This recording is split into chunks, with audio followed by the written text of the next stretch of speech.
Desde la huella digital para desbloquear nuestro teléfono, hasta el uso de reconocimiento facial para subirse al tren en alguna ciudad en China, existen múltiples sistemas de identificación única de las personas en donde median estas nuevas tecnologías.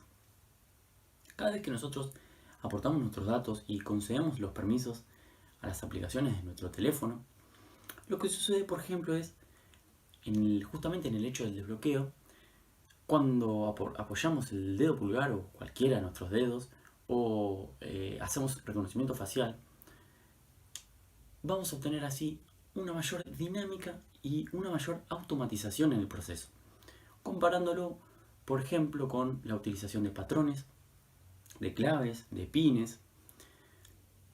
Acá hay una gran diferencia, ¿no es cierto? Y volviendo a China, eh, me gustaría señalar que en este país el gobierno lanzó la implementación del uso obligatorio de escáner de reconocimiento facial en aquellos celulares donde se haya registrado una nueva tarjeta SIM. El principal propósito de esto es justamente agilizar las actividades diarias de la población, como puede ser, por ejemplo, las compras en el supermercado, tomar asistencia a los chicos en las escuelas o el acceso a los aeropuertos, entre otras cuestiones. Claramente la población se ve tentada con esto porque tiene una forma de hacer todo más rápido, de hacer sus trámites que capaz antes eran mucho más engorrosos, lo hacen justamente con el escáner. Y acá me gustaría plantear esto porque en realidad la principal ventaja la tiene el gobierno, ya que ahora va a tener un mayor control y una mayor vigilancia sobre la población. Dejando este caso de lado, que quizás marca un poco los beneficios, ¿no? de aportar nuestros datos y demás por el tema de la dinámica, me gustaría plantear lo que sucede en las redes sociales. ¿Qué pasa aquí con la seguridad y el consentimiento de nuestros datos? Para ejemplificar esto me gustaría citar un caso que ocurrió en 2014, que fue inspiración para una creación de una serie en Netflix. Lo que hablo aquí es el caso de Facebook y Cambridge Analytica. ¿Qué pasa con este caso puntualmente? Acá el psicólogo ruso Alexander Kogan decidió diseñar una aplicación que le permitía obtener la predicción psicográfica de la personalidad de una serie de usuarios. Esos usuarios rondaban por los 270.000. Hasta ahí todo bien porque estos usuarios justamente otorgaban los permisos correspondientes. El problema era que dentro de esos permisos, y esto tiene que ver con una política antigua de Facebook, que luego tuvo que cambiar, estaba el permiso de publicar información concerniente a los amigos de sus usuarios. Es decir, que ahora el número de 270.000 pasa a 87 millones de personas. Es un número muy grande y quizás lo que demuestra es el hecho de que estas personas no sabían lo que estaban compartiendo porque justamente no lo habían permitido.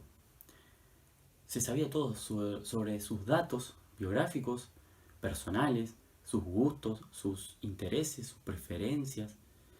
Se sabía todo esto de aquellos. Aduciendo que lo hacía por fines académicos, este psicólogo negoció estos datos con la empresa Cambridge Analytica. Esta empresa fue una consultora británica que se encargó específicamente del fenómeno que es conocido como data mining. ¿Qué es esto? Bueno, es el proceso de extracción, análisis y representación de patrones útiles de datos que son extraídos justamente de las redes sociales con el fin de describir y predecir futuros valores de variables de interés. Justamente el fin último de esta empresa era el hecho de crear campañas y publicidades electorales. Para esto lo que hacía era trabajar con esos datos de Facebook y combinarlos con datos preexistentes que ya tenía esta organización, con el fin de diseñar un perfil de personalidad íntegro y sólido. Justamente esto lo hacía para poder influir en el voto de las personas. Esta organización trabajó con campañas republicanas pequeñas en sus comienzos, pero luego llegó a trabajar con el mismísimo presidente de los Estados Unidos, Donald Trump. Lo que me gustaría recalcar con esto es, ¿qué sucede con la amenaza de la identidad? con el funcionamiento de las redes sociales. ¿Qué pasa con nuestra identidad digital que nosotros vamos construyendo en las redes? Aquellos rastros digitales que nosotros dejamos en la web. Porque justamente el peligro es real y tiene que ver con las características personales de cada uno, con lo que somos, con lo que los diferencia de los demás, ¿no es cierto? Justamente acá me permite plantear un dilema porque es muy difícil combatir esto porque el hecho recae en que primero que todos nuestros datos que nosotros ya aportamos están en la web y es muy difícil eliminarlos. Y segundo que somos seres sociales, por lo tanto, cada aplicación nueva que salga, nosotros la vamos a querer tener y vamos a querer socializar e interactuar con las demás personas. Entonces la pregunta es, ¿qué pasa con la seguridad y protección de nuestros datos? Justamente acá, citando esto de que es muy difícil salir del entorno digital, casi imposible diría, entramos en las legislaciones, las reglas, las leyes, las normas que están establecidas en torno a esto. Hay una gran diferencia entre los países. En nuestro país, por ejemplo, y gracias a la ley 25.326, se establece que la protección de los datos extraídos de archivos, registros o banco de datos en general, sea esto público o privado, van a estar justamente protegidos porque el fin último es el de establecer una mayor seguridad en lo que tiene que ver con la seguridad de las personas, justamente. En el caso de Estados Unidos, que tiene que ver con lo que les conté de Facebook y Cambridge Analytica, lo que se sucede aquí puntualmente es algo muy interesante y tiene que ver con la sanción en enero de este año de la Ley de Privacidad del Consumidor.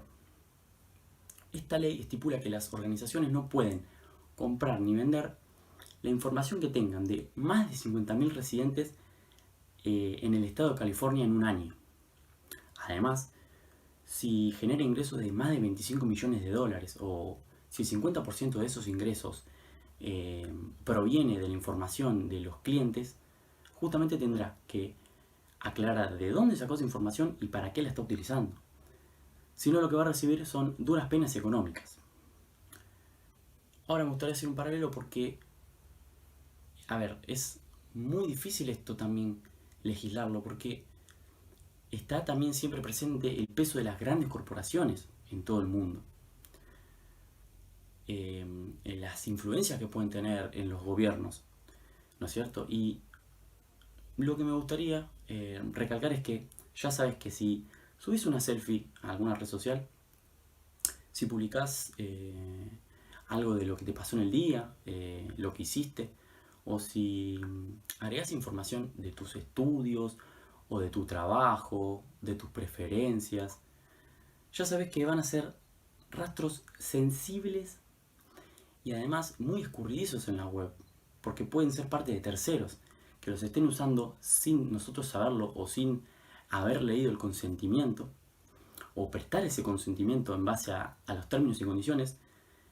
Vamos a estar permitiendo que terceros puedan hacer de esa información un beneficio económico ajeno. Muchas gracias.